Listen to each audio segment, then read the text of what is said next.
During the COVID-19 pandemic, we witnessed the impacts that government regulations aimed at preserving lives had on livelihoods. Millions of people lost their means of earning a living, and those who did not have any strong assets fell into poverty. We are also witnessing how other decisions have enabled some people to begin to recover or to build better livelihoods. Policies and institutions are a powerful force that negatively or positively transform livelihoods. So, Thabo's inability to feed his family today may be a direct consequence of a decision government made last week. Transforming structures and processes operate at all levels, from the basic rural household level to the global, as well as on the public and private spheres. Livelihood outcomes do not only depend on capital assets or are only constrained by vulnerability contexts like COVID-19 and other disasters. They can be transformed by even the slightest policy shift or the most absent-minded institutional action. Transforming structures include public and private sector organizations that make policy and legislation, implement them, deliver services, and carry out other activities that affect livelihoods. Transforming processes are laws, policies, regulations, societal norms, and other processes that shape well-being, livelihoods, decisions, enable or constrain access to livelihoods assets, make asset transactions possible, and influence interpersonal relationships. They also determine the value of assets to livelihoods.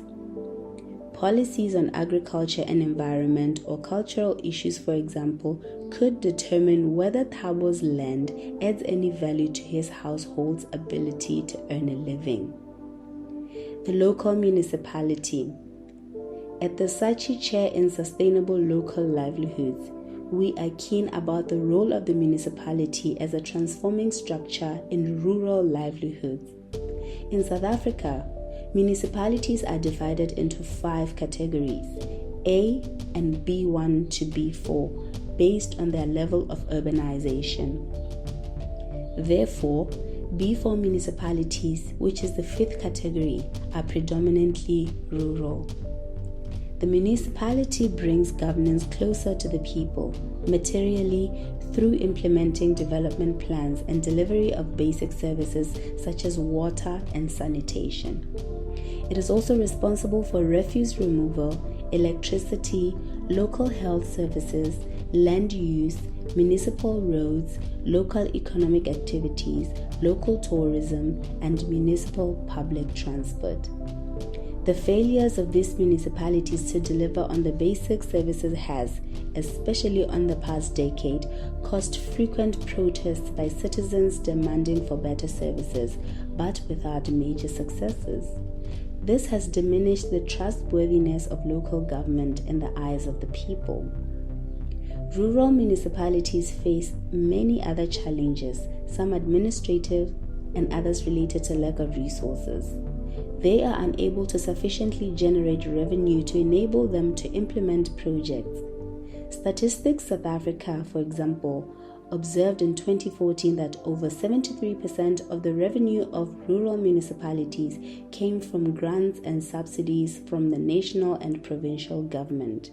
Sales of electricity, property, water and sanitation charges generated very minimal revenue. Its quarterly financial statistics of 2016 to 2020, however, shows that municipal service charges and property rates were the biggest income sources of municipalities. But the report also warns that while this might at first appear to be an indication that municipalities are in good financial position and able to generate most of their own revenue, a further unpacking of the details show otherwise. For example, 60% of total municipal income come from metropolitan municipalities with cities and urban centers that return large amounts through service charges and property rates. However, smaller rural municipalities still typically depend on grants and subsidies as they are still unable to generate their own income from service charges and other sources. As a transforming structure, the struggles of municipalities play out in the struggles of the people they are meant to serve. To sustainably transform rural livelihoods, the municipality therefore needs to be transformed. The potential of local partnership in both transformation and the effective achievement of sustainable rural livelihoods is immense. Such partnerships have been crucial to how communities confronted and coped with the COVID-19 pandemic. Collaboration and mutual support thrived among civil society organizations, local businesses, local media, communities, religious groups, and local authorities. Partnerships will allow for the leveraging of resources and energies to achieve common goods and for broader local participation in the governance of local communities.